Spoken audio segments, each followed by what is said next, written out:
विद्यार्थी मित्र, या अगोदरच्या तासिकेला आपण 1991 नंतरच्या नवीन संकल्पना याची माहिती बघितली. या तासिकेला आपल्याला जागतिकीकरणाचे विविध घटकावर झालेले परिणाम हा मुद्दा बघायचा आहे.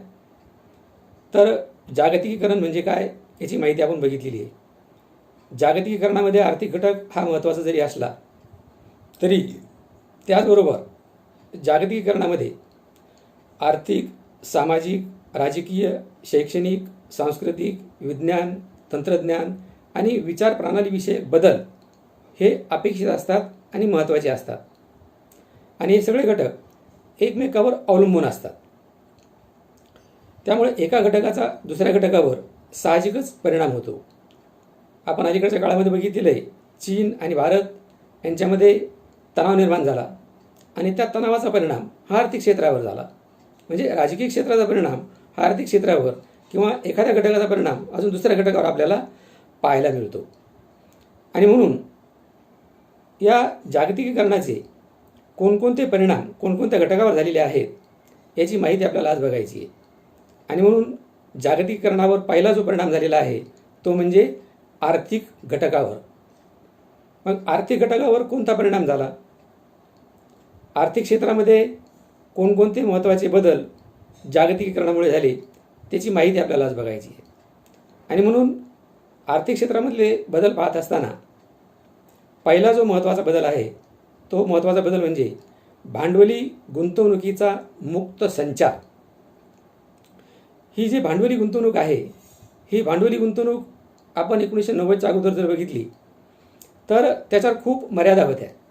विशेषतः भारतामध्ये बंदिस्त अर्थव्यवस्था असल्याने या गुंतवणुकीला मर्यादा होत्या. शासनाचं नियंत्रण त्या आर्थिक क्षेत्रावर होतं, उद्योग क्षेत्रावर होतं, व्यवसाय क्षेत्रावर होतं आणि त्यामुळे मोठ्या प्रमाणात गुंतवणुकी होत नव्हती. परंतु 1991 नंतर आपणही या जागतिकीकरणाच्या प्रक्रियेमध्ये सहभागी झालो. पूर्व युरोपमधले देश, इतरही छोटी मोठी राष्ट्र, इतरही विकसनशील राष्ट्र या जागतिक प्रक्रियेमध्ये सहभागी व्हायला सुरुवात झाली आणि 1991 नंतर खऱ्या अर्थाने जागतिकीकरणाच्या प्रक्रियेला वेग आलेला आपल्याला दिसतो. आणि म्हणून भारतामध्ये सुद्धा ज्या खाजगी आणि सरकारी कंपन्या आहेत त्यांनासुद्धा भांडवली गुंतवणुकीसाठी बाजारपेठ खुली करून दिलेली आहे. आणि म्हणून भारतामधल्या ज्या खाजगी कंपन्या आहेत त्या भारतामधल्या खाजगी कंपन्यांनी आपल्या देशामध्ये गुंतवणूक करत असतानाच विदेशामध्ये सुद्धा मोठ्या प्रमाणात गुंतवणूक केलेली आहे. उदाहरणार्थ टाटा, रिलायन्स, भारती एअरटेल, हल्दिया कोक, सिरम इन्स्टिट्यूट यासारख्या ज्या भारतातल्या खाजगी कंपन्या आहेत त्या खाजगी कंपन्यांनी विदेशामध्ये म्हणजेच अमेरिका, आफ्रिका, युरोपीय देश या इत्यादी देशामध्ये मोठ्या प्रमाणात गुंतवणूक केलेली आपल्याला पाहायला मिळते. त्याचं आपण उदाहरण जर घेतलं तर एप्रिल 2020मध्ये या भारतीय खाजगी कंपन्यांनी $5.58 अब्ज एवढी गुंतवणूक ही विदेशामध्ये केलेली आहे. आणि गेल्या वर्षीची आकडेवारी जर बघितली तर गेल्या वर्षी याच कंपन्यांनी $15.24 अब्ज एवढी गुंतवणूक ही विदेशामध्ये केलेली आपल्याला पाहायला मिळते. म्हणजेच विदेशी गुंतवणुकीचा जो ओघ आहे तो ओघ हा मोठ्या प्रमाणात वाढलेला आहे. गुंतवणूक मोठ्या प्रमाणात व्हायला लागलेली आहे. आपल्या देशामध्ये तर आपल्या देशातल्या कंपन्यांनी गुंतवणूक केलीच, परंतु विदेशामध्ये सुद्धा मोठ्या प्रमाणात त्यांनी गुंतवणूक केलेली आहे. आता हे झालं खाजगी कंपन्यांच्या बाबतीमध्ये. आता ज्या सरकारी कंपन्या आहेत त्या सरकारी कंपन्यांनासुद्धा सुरुवातीला खाजगी क्षेत्रामध्ये गुंतवणूक करण्याची परवानगी नव्हती, परंतु जागतिकीकरण स्वीकारल्यानंतर या सरकारी कंपन्यांनासुद्धा खाजगी क्षेत्रामध्ये गुंतवणूक करण्याची परवानगी मिळायला लागलेली आहे. आणि म्हणून ONGC ही सरकारी कंपनी आहे. आता ONGC म्हणजे काय? ONGC म्हणजे oil and natural gas corporation. त्यालाच मराठीमध्ये तेल आणि नैसर्गिक वायू कंपनी असं म्हणतात. आता ही जी कंपनी आहे या कंपनीने व्हिएतनाममध्ये मोठ्या प्रमाणात गुंतवणूक केलेली आहे. त्याचबरोबर air India, Indian airlines, Indian railway, Bharat petroleum Hindustan petroleum, Hindustan aeronautics या सरकारी कंपन्या आहेत. आणि या सरकारी कंपन्यांनासुद्धा सुरुवातीला खाजगी क्षेत्रामध्ये गुंतवणूक करण्याला परवानगी नव्हती, परंतु नंतर त्यांनी मोठ्या प्रमाणात खाजगी क्षेत्रामध्ये गुंतवणूक करायला सुरुवात केली. त्याचं आपण भारतीय रेल्वेचं उदाहरण जर घेतलं अलीकडच्या काळामध्ये, तर केंद्र सरकारने या भारतीय रेल्वेलासुद्धा आता खाजगी क्षेत्रामध्ये गुंतवणूक करायला परवानगी दिलेली आहे. आणि म्हणून ह्या भारतीय रेल्वेबरोबर आता खाजगी कंपन्यांच्या रेल्वेसुद्धा आपल्याला लवकरच सरकारी रेल्वेबरोबर धावताना दिसणार आहेत. त्याचबरोबर विमान कंपन्यांनासुद्धा तशा प्रकारची परवानगी ही देण्यात आलेली आहे. म्हणजे सरकारी कंपन्यासुद्धा आता खाजगी क्षेत्रामध्ये गुंतवणूक करायला लागलेल्या आहेत. आणि त्यामुळे देश आणि विदेशामधली आपली जी गुंतवणूक आहे ती मोठ्या प्रमाणात वाढीस लागलेली आहे. आता हे झालं आपल्या देशामधल्या खाजगी आणि सरकारी कंपन्या. आता फक्त आपल्या भारतामधल्याच कंपन्या अशी गुंतवणूक करतात असं नाही, तर विदेशामधल्या ज्या कंपन्या आहेत त्या विदेशामधल्या कंपन्यासुद्धा भारतामधल्या पायाभूत सुविधासाठी, पायाभूत क्षेत्राचा विकास करण्यासाठी आणि ग्राहक उपयोगी सेवा देण्यासाठी भारतामध्ये गुंतवणूक करताना आपल्याला पाहायला मिळतात. आणि म्हणून भारतामधल्या पायाभूत सुविधा करत असताना उदाहरणार्थ भारतामध्ये विमानतळ उभा करणे, अण्वस्त्र प्रकल्प उभारणे, त्याचबरोबर हवाई मार्ग, जलमार्ग, रेल्वे मार्ग इत्यादी क्षेत्रामध्ये गुंतवणूक करणे या झाल्या पायाभूत सुविधा. कारण जोपर्यंत पायाभूत सुविधांचा विकास होत नाही तोपर्यंत आर्थिक विकासाला चालना होत नाही. आणि म्हणून पायाभूत सुविधामध्ये जास्तीत जास्त विदेशी गुंतवणूक ही झाली पाहिजे,